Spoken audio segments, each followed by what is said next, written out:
Munger says the first 100,000 is the hardest. So what I tell my friends is until you save $100,000 of you should not be buying any stock. Wow. I don't care if it's the next best, whatever. Until you can hold it, you can't be buying stock. The ladies need to be more like the men and have a bit more faith in themselves because there's nothing that makes us different. If anything, I think we're better. It doesn't matter if you make 100 million or a billion. The opportunity to even be in the chair to make that amount, you're already winning. Meet Monsoon Pabrai, the fund manager who started her own investment firm at just 25 years old, modeled after Buffett's original partnerships. She grew up learning directly from legends like Warren Buffett, Charlie Munger, and of course, her dad, Mohnish Pabrai. Today, she's managing millions, investing right alongside her clients, and built a track record with no management fees, only performance when she wins for her investors. In this episode, Monsoon shares her journey, lessons from the greatest minds in investing, why women have what it takes to be great investors, and her honest take on the market, India, and beyond. I know you will take away so much from this conversation. Hi everyone, welcome back to another episode of Arigato Investor Deep Dive. And today I have a really amazing investor that I got to know her through Berkshire Hathaway AGM. I knew he's her dad first, right? And from then I get to know that, oh my God, this legendary investor, Mohnish Pabrai, actually has a daughter who actually does fund investment as well. So today I'm very honored to be here. I flew all the way to New York City to meet her, and let's welcome our dear Monsoon. Thank you for having me, Chloe. Yeah. Thank you so much, Monsoon, for accepting my interview and being so spontaneous in this process, and I can't wait to learn from you. Maybe we start off with the first question, a little bit more about your background, because I know that you grew up in a very unique family where your dad, he now is a very famous investor, but I'm very sure that his influence to you actually lasted for many years. And at the same time, because of him, you also get to interact with Munger, you get to learn from Warren Buffett. So all these process definitely shaped you to be who you are today. Can you share with us a little bit more about whether there's any defining moment that made you want to step out in this investing world and actually become a fund manager yourself? The defining moment actually did not happen at home with my dad. It happened, I think I was 19 years old, and I was interning at UCLA's endowment, and I had basically told them I wanted to work for them full time, and they told me no. They said, you got to go do equity research. And I said, okay, we'll do equity research. So then I came home and I told my dad, I'm interested in working at a hedge fund. And I think he was just totally shocked. What had happened was around 18, 19, I was exploring the idea. And when I was working at the endowment, I was reading a lot about different fund managers. And for fun, I wrote my first letter to partners. And it was just what stocks I owned in my brokerage account from just reading about investments and doing my summer internship. And that letter was called Drew. It was called Nancy because I named it after Nancy Drew. So I was 19, and I showed it to my dad, and he went up to his office and he came back and he brought a paper copy. No one's seen this on the internet, and it's his first letter to partners, but it wasn't the one he wrote to people. It was when he fell in love with investing and was writing about his stocks and why he owned them. So, and it looks nothing like his current letters, and my letter looked nothing like my current letters, but it's that first, I think, draft you make when you're just excited about what you want to do. So I think 19 was the defining moment. Wow. Yeah. And can you tell us a little bit more about your upbringing? How is it like that you are surrounded by legends? And I think it definitely felt very magical as someone like me, I would never be able to imagine. What is it like being influenced by them? Well, aside from my dad, I wouldn't see people too often. I would see Charlie Munger maybe once a year. And I would see maybe Lilu once every 2 or 3 years.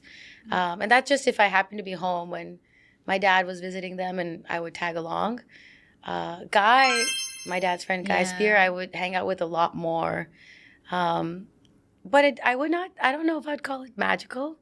It's just my dad's Daily friends. life. Yeah, not even. It's just his friends. So it's the same way I would meet another one of his business friends if we're getting dinner or if I'm meeting them. I will say the Munger dinners were always really exciting, and I always left learning something. That was the purpose of the meeting. Yeah, those ones I would say were definitely magical and once in a lifetime, and I'm grateful I was able to tag along. Was it like the first time that you met, for example, Munger, like did your dad tell you how significant this person is, or like you already like read about him before he appeared? Well, they brought me to meet Buffett when I was 12. Yeah. So I had met him when I was 12. I think we started meeting Munger. I think my dad and mom started meeting Munger right away.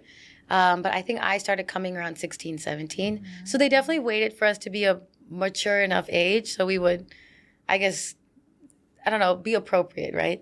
I mean, I think being a girl also, it's easier to be quiet than to say something. So anytime I tag along with my parents for a meeting like that, I'm just like a fly on the wall trying to learn. Wow. Yeah. And your father's reputation in value investing is definitely remarkable. So how has his influence shaped you and made you to be who you are today? He's had the greatest influence for sure. So I think my favorite quote of his, it's his famous quote is, heads I win, tails I don't lose too much. And I actually didn't even realize it was his for a long time. I thought it was something Buffett said or someone else said just because he used to quote what everybody said at home all the time. So I like that quote. I think it helps with picking equities to invest in. My favorite thing, I think both my parents emphasize at home, which comes from Munger, is no self-pity, no envy. So I think I went to a competitive high school, competitive college, jobs are competitive. You see people around you doing better than you. It's very easy to become envious or tell yourself, well, they're doing it because of that and I can't because of whatever XYZ reason. And it's a horrible way to live your life. Yeah. And I think what's better is if you see people doing better than you, then you look at what are they doing that you're not, that you can implement. So I think that has been in my life since I was 13. Wow. Yeah. And I think that's probably the best life lesson you can give to like an ambitious teenager. Are you the only child in at home? No, I have a sister. You have a sister? I have a younger sister, yes. We're 18 months apart. Wow. And do you think that this has also helped you, growing up, rather than trying to be competitive with your sister, you try to learn the best from her as well? Yeah. So she's an amazing person. She's the most organized person on the planet. She always had perfect grades, extremely studious, pin straight, neat room. I had the messy room. And I'm the elder child. And in middle school, I had horrible grades. And I just was pretty easily distracted. It took me a long time to work on becoming disciplined in high school. And she was a huge inspiring factor for that. Anything she puts her mind to, she can accomplish. Wow. Yeah. My parents used to say that there are only a few careers that Monsoon could do well in. And my sister, Momachi, they said anything she picks, she'll be the best. Yeah. And I really like how lighthearted you are when you talk about this, because a lot of times I think when it comes to siblings, there's some competition within them, then maybe the other person doesn't feel so good, but I really love how you embrace yourself and embrace her. Yes. Right. And talking about, like, you did mention that your grades weren't good. Oh, no.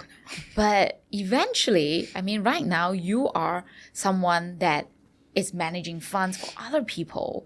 And many times, like, we often think that, in order to invest, you must be really, really good at maths, like finance degree whatsoever. And of course, you definitely have those background as well.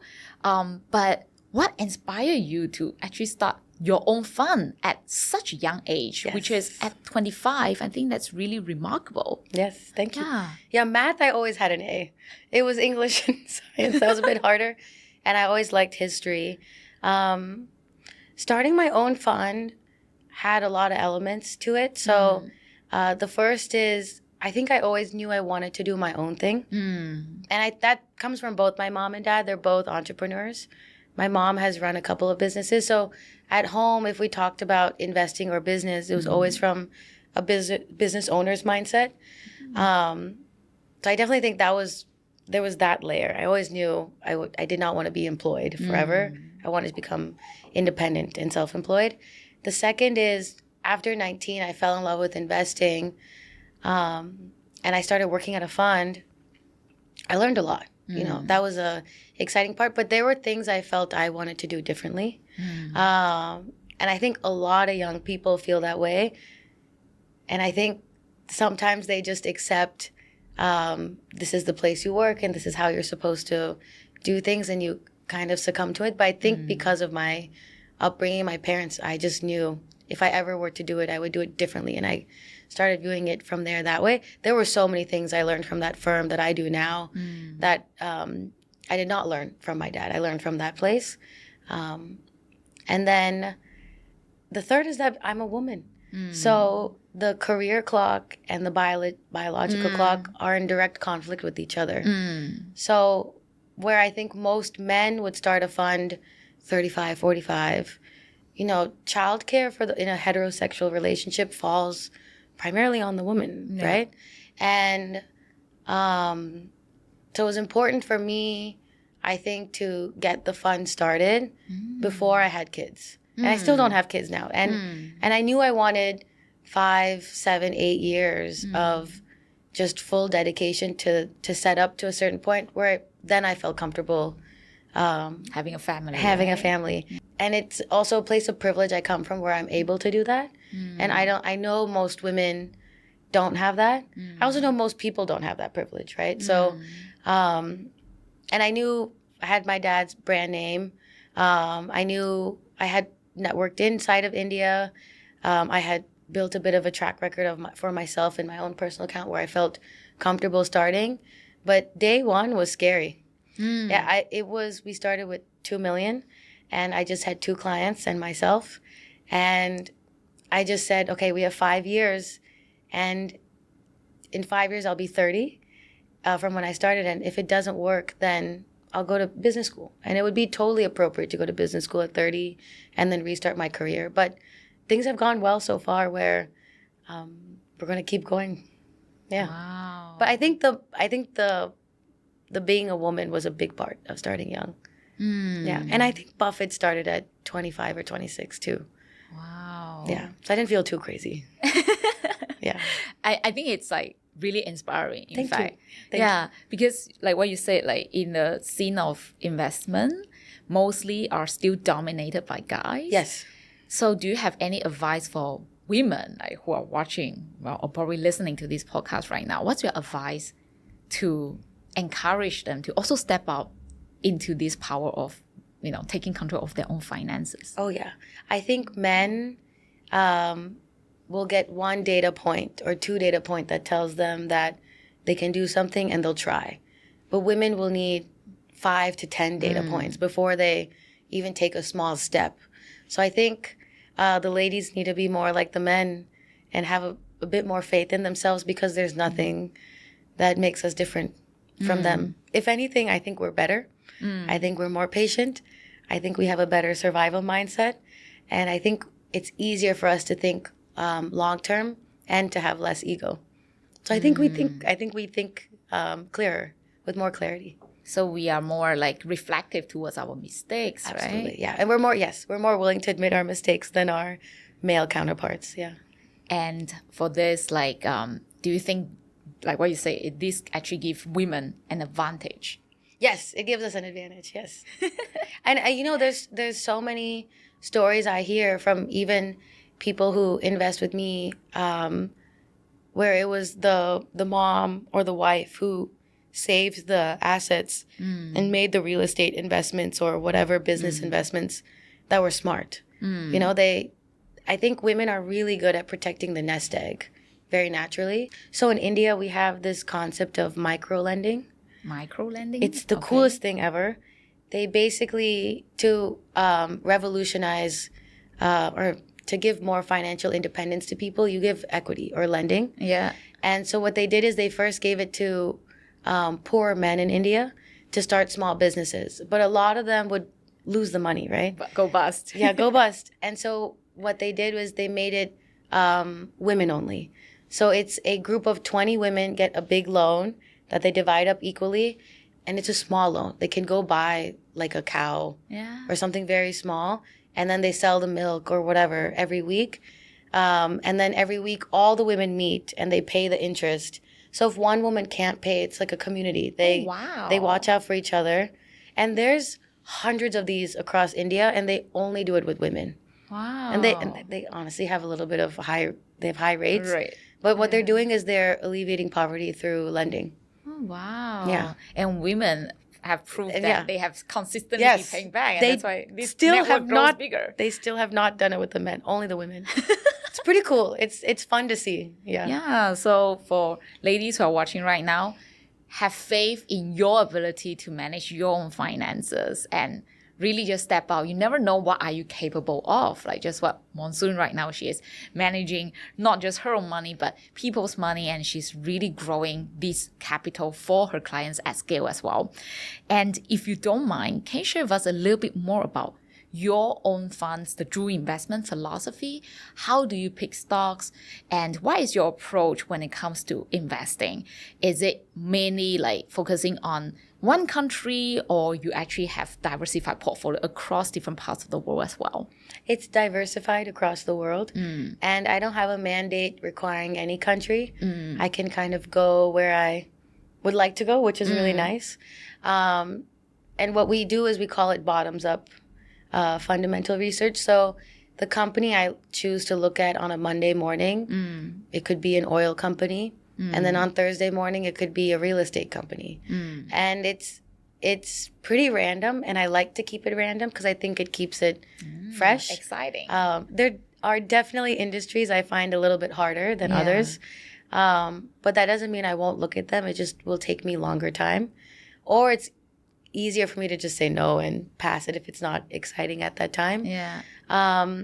But what I like to do, so I'll give you like if I do another country, for example, if I go to Istanbul, Turkey, I'll probably meet 15 or something companies in 1 week. Okay. And what I'll do is I'll do a little bit of research before I go, trying to figure out what I want to ask and learn about the business. Yeah. And then when I'm in the meeting and after I meet the companies, sometimes there's companies which I didn't care for, I leave in love with. And there's companies I was very excited about that I was turned away from.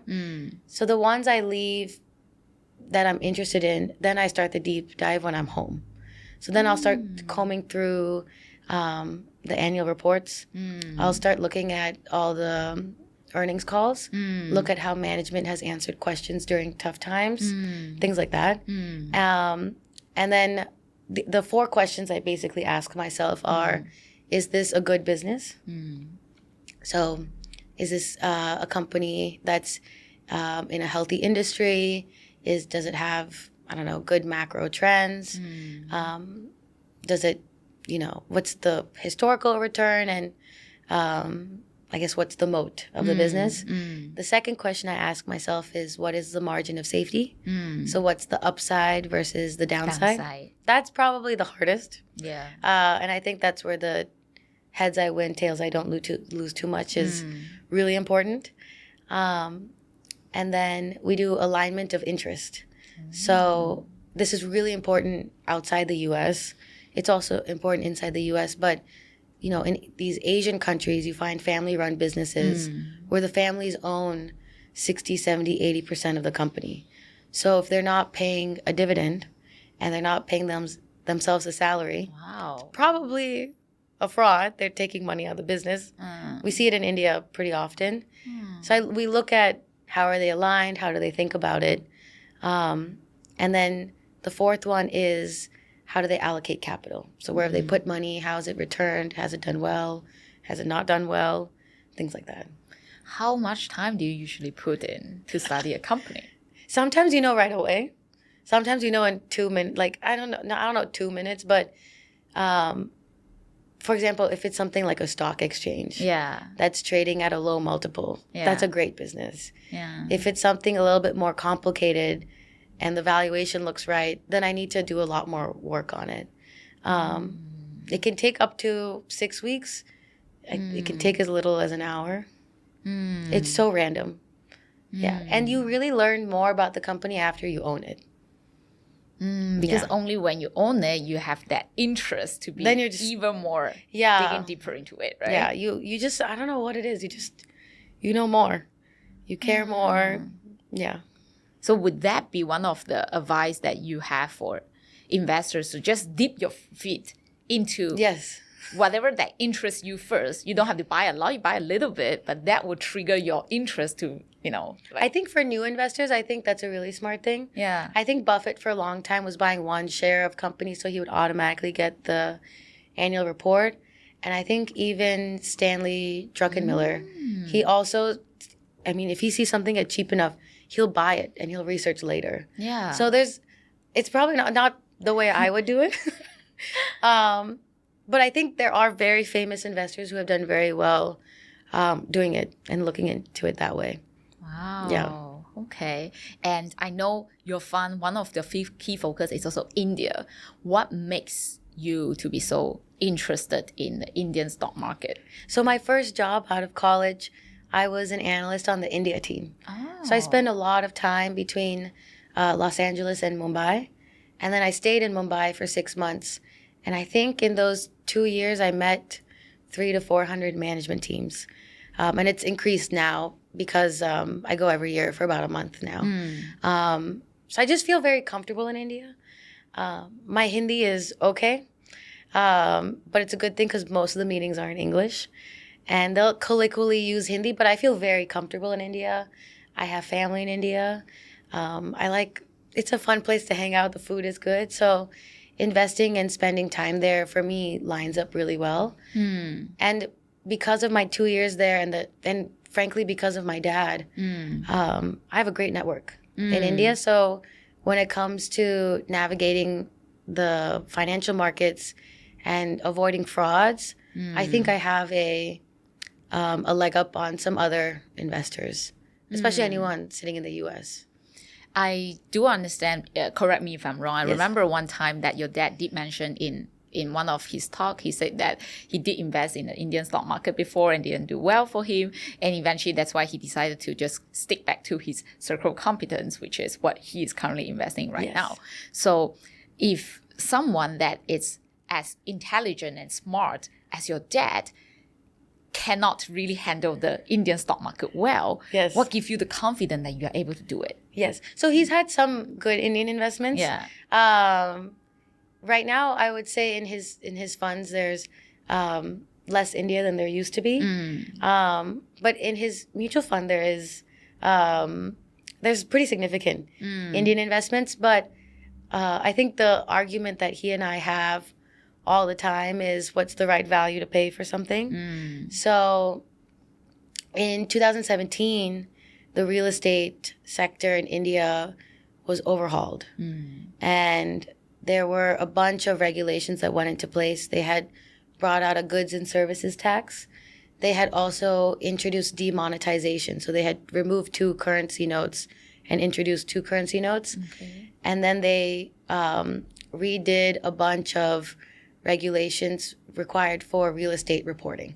So what that did is all the developers who were dirty basically got wiped out. So you were left with only high quality players. And he really liked 2 investments, which he's talked about a lot online. And I liked one that he knows the CEO. I haven't met the CEO yet. I liked a company called Oberoi Realty, and he liked something called Suntech Realty. And I had met the CEO of Suntech, and the guy is amazing, and it's a well-run operation. But Oberoi is a little bit of a better developer than Suntech. But Suntech was trading much cheaper. So he picked Suntech. I picked Oberoi at that time in my personal account. And it's been 8 years. I think his has tripled, but mine did a 6x. So I think in India, valuations are really rich. Yes. And he does not like to pay up. Yeah. And I feel very comfortable paying up. And I think it's because of my India focus training that I feel very comfortable there. But I think he has a lot of influence on me, and I work on having him pay up for Indian names. He's had some pretty good Indian investments, some that did 4 times, 5 times. I think there's one that did 10 times years ago. Okay. Something like that. Okay. I was 4 years old or something when that happened. Wow. But yeah, I think he finds a lot more value in other places right now. Yeah. But he and I are sometimes in India at the same time and we hang out. So he actually visits more often than I do. And I would not be surprised if he added more India in. Yeah. Okay. Yeah. And speaking about your dad, like, do you feel sometimes pressure to live up the name of Pabrai? No? No. When I decided to become an analyst, and it was a value investing fund, I had to come to terms when I was 21 that if I'm going into investing, I am walking into the lion's mouth. I have to accept that people will make comments, people will say things, people will compare. And I decided then that I loved it enough where I didn't care. Yeah, so I that part hasn't bothered me at all.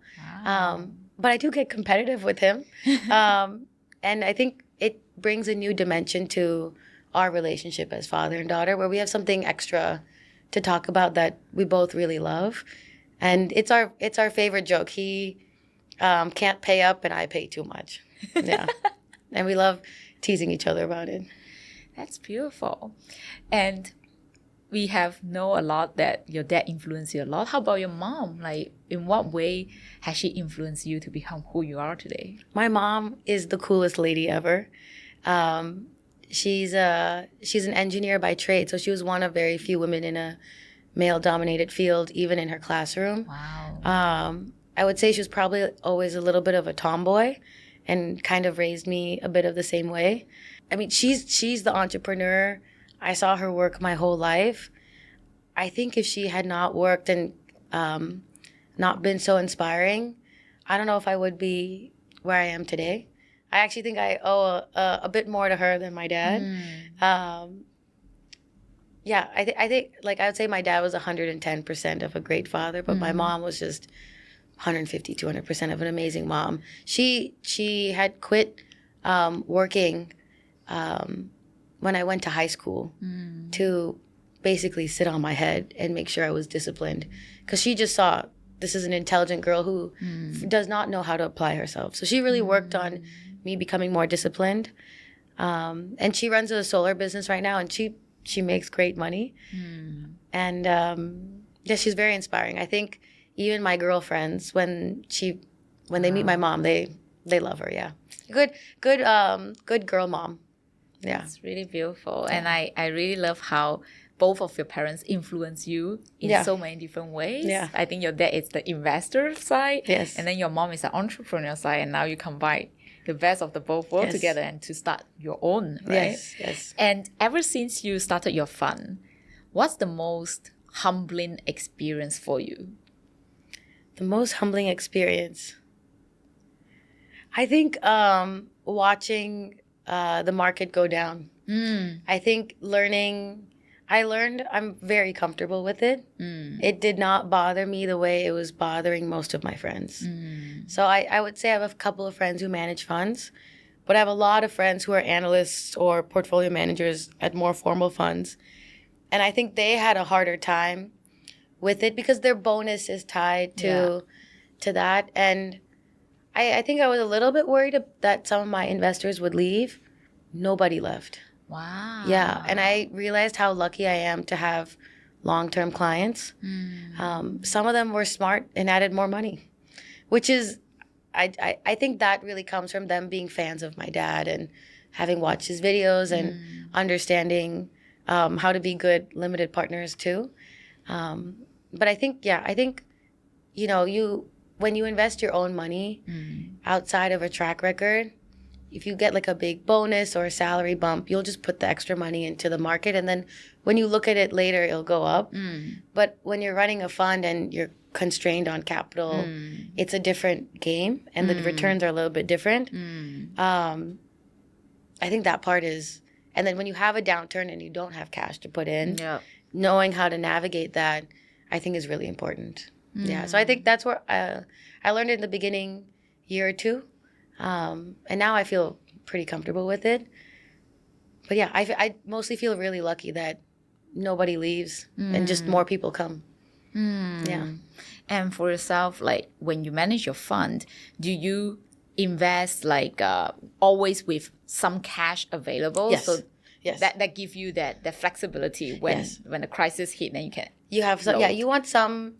I think I'm between 5 and 10% is where I like to be for cash, just in case something happens and I want to move quickly. And also cash right now earns in the US a little over 4%. So it's not a bad place to keep a small position. But I've met managers who sometimes keep 50% cash. And then everybody pulls out because it's a drag to the performance. Drag on the performance, and you don't want to pay management and performance fees for cash, right? So I think it's important to also as a manager to just enough for that one position you want to make, but not too much where people are asking, why are we giving you money then, right? Yeah. Yeah. So right now for your fund, I understand actually right now there are 3 different funds, right? Under your portfolio, right? Yes. And how usually per fund it's about 15 stocks, 15, 14 stocks, is that right? Yes. So one fund name I actually can't say online. So we have the funds that are modeled after the Buffett partnerships. And I view it as 10 investments, but for the investments, or one investment is actually split into 4 companies.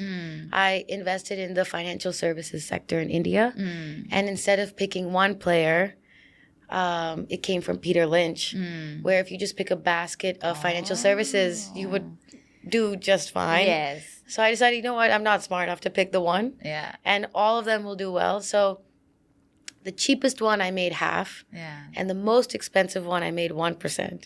And of course, the most expensive one does the best. I'm like, well, we only sized it at 1%, so that's okay. And it was 6 times book. JP Morgan Chase at that time was trading at 2 times book in the US. So I paid up 6 a lot. times. I paid up a lot. They're a ultra high net worth manager in India. Yeah. Yeah. And now I think it's at 7 or 8 times book. It's just, the Indian valuations just kind of take off. And they also correct very quickly. Yes. So that's why I think I just feel comfortable. But yeah, okay. So the first, we have 2 funds that look identical. Yeah. They're invested in, I see it as 10 positions around the world. And then I have one fund, which is a special vehicle to invest in the National Stock Exchange of India. So I don't know when this will air, but it closes on Monday. Oh, yeah. Yes. The early July, right? The early July, yeah. Yeah. And then it'll open again January 1st. Yeah. Okay. And that is like the opportunity to partake in the IPO of... Yes, of the Indian Stock Exchange. Yeah, the main one. Wow, that's really cool. Yes. And for yourself, like I know that you also invest in global companies apart from India. Yes.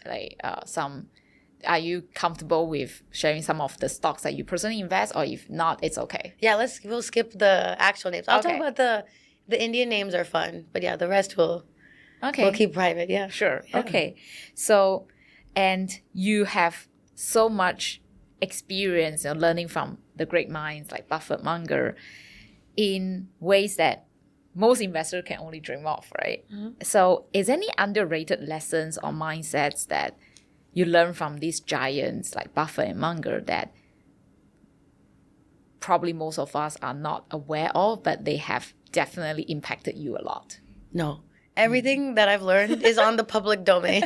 There is so little I've learned in private with them than what I've learned.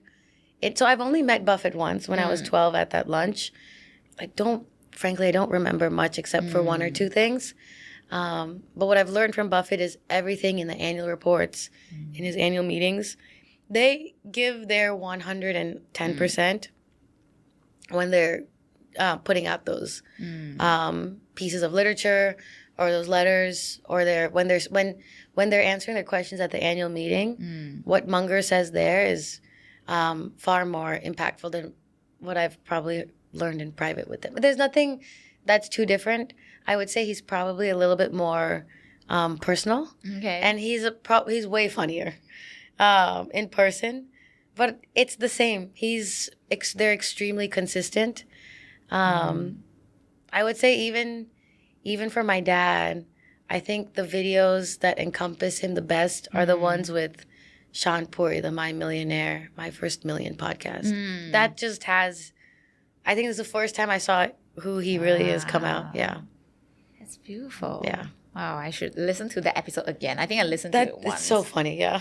For you, right, I understand that you and your dad, right now I think you're also helping him to help out in the Dakshana Foundation. I help out sometimes, yes. Right. How has that experience changed you? And how do you balance between doing charity, something that is good for society, with running a profitable business and profits for yourself and your clients? Yes. So the amount of time, I think, so for a few years I was putting a lot of time into Dakshana. But after I started the fund, I'd say it's a little bit less now. It's, and what really the case is that there's just an amazing team in India that's running the whole operation. And every time I visit India, I always visit the kids. And I talk to the campus, and I talk to our teachers and our CEO, and I just make sure I'm like, hey, everything you don't want to tell my dad, you can tell me, and I'll try and see what I can do if you just feel more comfortable. But they always say no. We tell him anything we need anytime. The nonprofit runs really well without very little interaction from, I would say, my dad or I. Every now and then I would say there's a hiccup or an operational issue, but it's the exact operational issue you would have if you're an entrepreneur. It's a bottleneck. It's something you need to get through. Right now, all I can give to Dakshana is my time. But long term, I do want to be like a primary donor to Dakshana. What I've probably learned more from Dakshana than I've given. Every time I visit the kids, and they work so hard. They wake up at 6, 7 in the morning. They do an hour of physical training, and then they're in class 7 days a week for 2 years. I don't know, 8 a.m. to 1 or 2 p.m. And then they'll have lunch, and then they'll study from 2 p.m. to 1 a.m. Like, you can see the light on. Yeah, you can see the light on from the dorm at night. And the girls and I always tell them, even when I was 16 years old, that was the hardest I ever worked in my life. Like, that 11th standard, 11th grade, I think is one of the hardest years for most students. And I said, you will never have to work as hard as you're working right now. Just know every minute you put in, it means you're alleviating the work you have to put in later. That's what my mom told me. And it's incredible. And I always tell them, you inspire me. I go back home, I'm like, I've got to be disciplined again. And they work so hard. Yes. And for right now, my profit is my purpose. So making money for my clients is my main job. And Dakshana right now does not take as much of my time as I think I would like to give to it. But in a few years, I will probably ramp up my hours again. But when I'm in India, I spend a lot of time with Dakshana. So I like to go to India for about a month. And I like to spend a lot of my weekends at the campuses, yeah. And I know, like, some of the conditions that those kids are in They come from, yeah. Yeah, like, are definitely not very comfortable. Like, how do you even get used to, traveling to those places? Yeah. I was 14 when my dad first took me. So there was no getting used to. It was, we're here. And I feel very comfortable in their homes, meeting them and their families. And they're so excited to bring us too. And I think from when we have them as students to when they graduate, it's 6 years. And in 6 years, the entire situation of the family has changed. They can now educate their younger siblings, different cousins, whatnot. So I think the transformation is really fun to see. And the truth is that more than half the world lives like that. They don't live like you or I in this situation. So I think, blessed. we're so blessed. And I think a lot of my friends don't realize that literally more than half the world will never see this. And has no chance or opportunity. So I'm always reminded of that. And I feel, I think it's important for humility to recognize that it doesn't matter if you make 100 million or a billion. The opportunity to even be in the chair to make that amount, you're already winning. Wow. Yeah, I do think so. How beautiful. Yeah. And for our listeners here, in case you guys are wondering, what does Dakshana Foundation do? They really help people who are very less privileged, very poor people in India, the kids, to be able to actually have the ability to go to one of the top schools in India, right? So we're testing very poor children with really high test scores.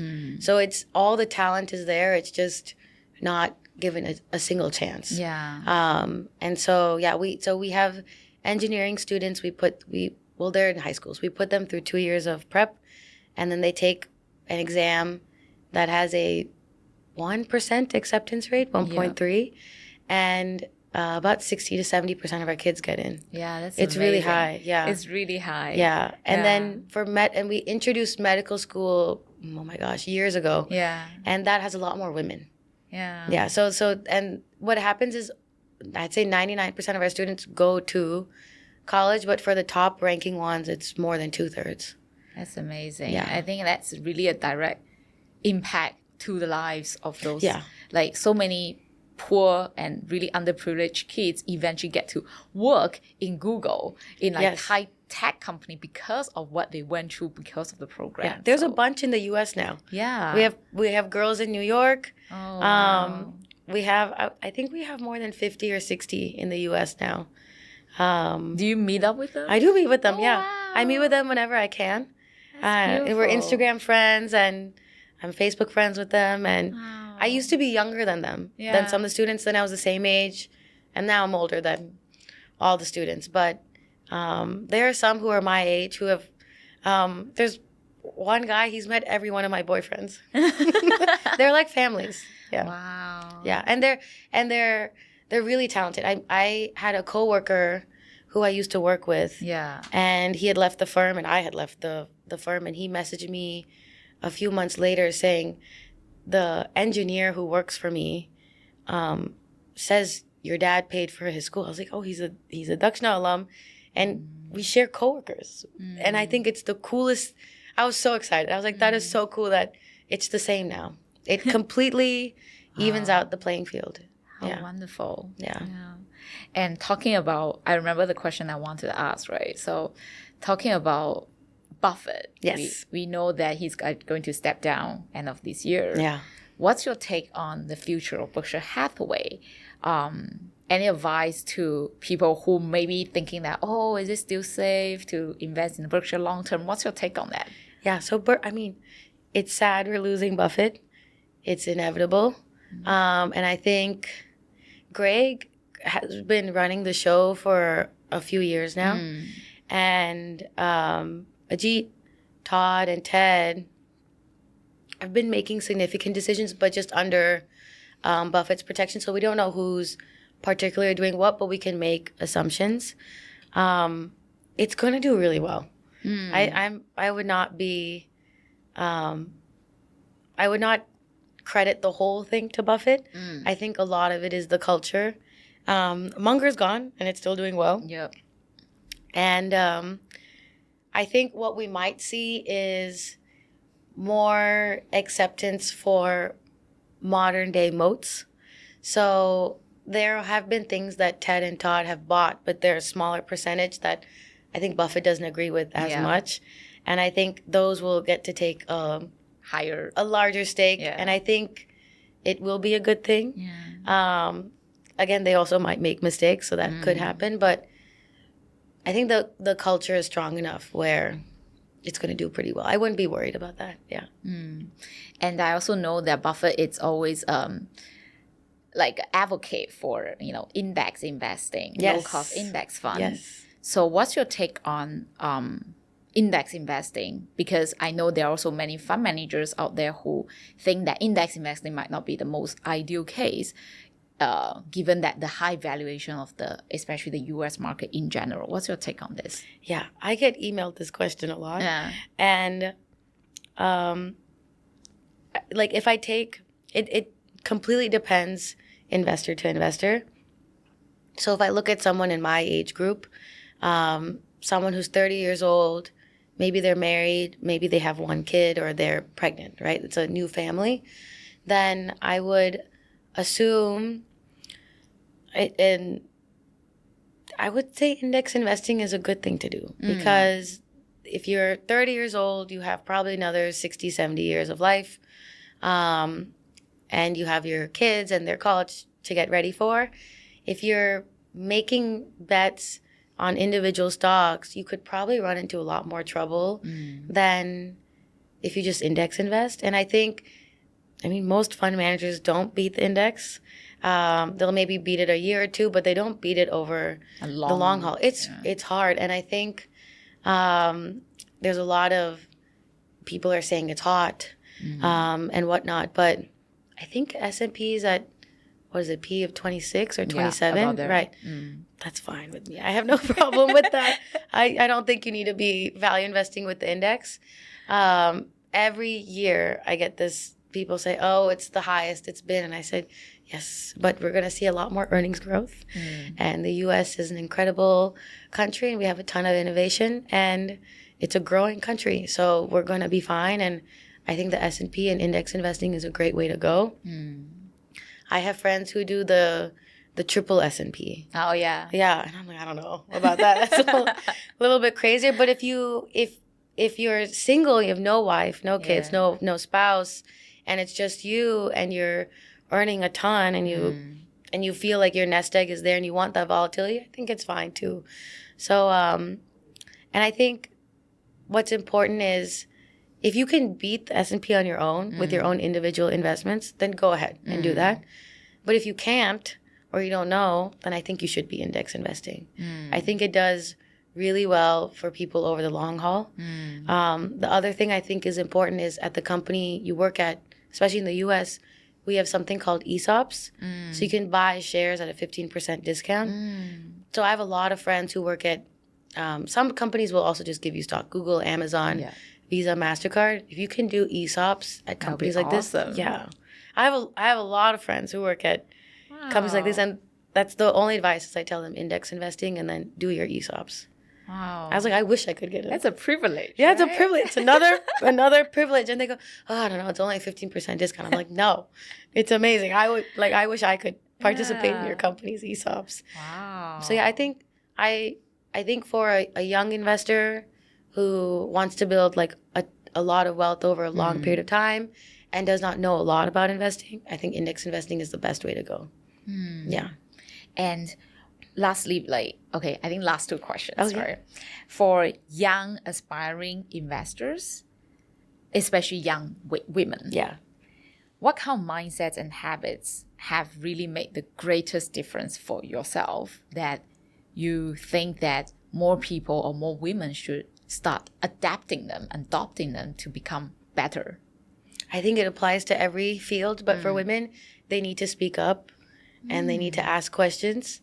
And for being a good investor, you want to be really curious. That's true. You should not take anything for granted.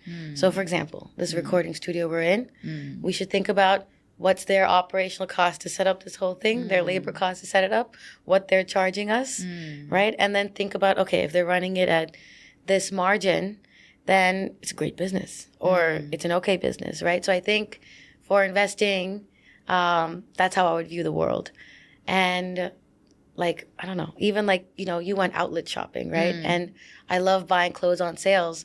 Why do retail companies have sales? We don't think about it, right? Are they getting rid of inventory? Are they trying to increase their revenue? What are they doing, right? Like, and if you notice, sales are seasonal, but sometimes if it's your favorite shop, you notice a a blue moon sale. So after the tariffs, I saw a bunch of sales. I think people, like the small businesses, were trying to offload some inventory they were holding. So I think it's important to, if you're a girl, a young woman, or just a young adult, to first question everything, why they make money in your life. Yeah, then you're going to understand a lot about how businesses work. Wow, I really love your inquisitive mind. Oh, thank you. Yes. Right, you're always curious and always trying to think deeper, right? Not just the surface level, but like a deeper level. Yes, we want to. I think you want to figure out why and how, and not just what. I think people, I think people write things off just like, oh, it makes sense or whatever. And I'm like, does it? Does it actually make sense? Yeah. That's what Munger says, right? Yeah. Yeah. He always inverts. Oh my gosh, he's the best at it. Yeah. There's no one, maybe there's people that are better, but in the investing world, the way he thinks about things, it's incredible. Yeah. And definitely you have learned a lot from his way of thinking. Yeah, he's definitely my favorite. Your life. He's my favorite, yeah. That's beautiful. Yeah. So if today, right, you have lived as long as you wanted, you have accomplished every single thing that you want to achieve in your life, and today will also be the last day. Wow, yeah. What will be the 3 pieces of advice that you have for our audience over here? I'm too young to answer this. I know you're too young, but imagine you have lived a long life. Yeah. Right. I think be kind is the first. I think the second is to always be honest. And then to yourself and everyone. And then I think the third is the no self-pity, no envy. Wow. I think that's it. I think life should not be more complicated than that. Yeah. It's really beautiful. Thank you, yeah. And hopefully it's not too boring. No, I think it's really wise. Thank you. None of them has to do with money. No. Well, okay, I think long term, I have a list of things to think about, like every day, 5 things, every week, 5 things, every month, year, and then lifetime. And on my lifetime, one of the 5 is compounding. But in the daily, it's not. It's a lot more about eating healthy and exercising and having a clear mind. On the annual and on the monthly, I would say there's a little bit more investing, but on the daily and monthly, it's just like leading a healthy, good life. Yeah. A kind life. Yeah, being kind. Yeah, I think it's important. Yeah. Thank you so much for being so kind to me, Chloe, and my audience, and like really spending so much time with us. And I think I have definitely learned a lot, and it really give me that sense of calmness. When I talk to you, I feel so comfortable, so at ease, and most importantly, I feel so inspired by your entire journey. And I'm very sure our audience here definitely feel very much inspired by you as well. So how can people learn more about your work? Where can they follow you? Okay, so I have a Twitter account, and I'm also, I think my website's almost done, but I'm making a personal website called, it's just monsoonpabrai.com. I wanted it to be cute, like Chai with Pabrai, but I couldn't come up with anything. So if someone has a suggestion, I will take it.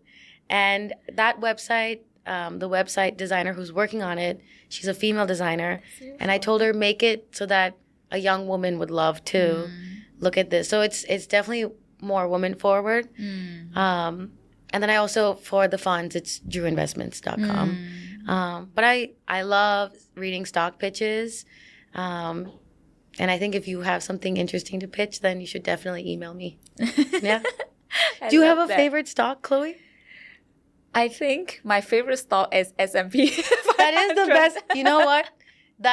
I was playing like a charades equivalent game with my friends, and I gave S&P as a clue, and all my friends knew that means best investment. It was like a good investment, bad investment scale, and they knew where to pin the tail. So yeah, I think S&P is, I tell all my friends will get dinner with me and say, Monsoon, what's the best new stock? And I'll tell them, it's still the S&P. Have you bought it? And they show me some crazy investments. I'm like, do you even know what this does? I don't know what they do. So It's like they're like, oh, I read it somewhere. And I'm like, just buy the S&P. So what I would tell someone who's young, and I think this comes from, Munger says the first 100,000 is the hardest. Yeah. 100,000 US dollars is the hardest to save. So what I tell my friends is, until you save $100,000 of S&P, you should not be buying any stock. Wow. I don't care if it's the next best, whatever.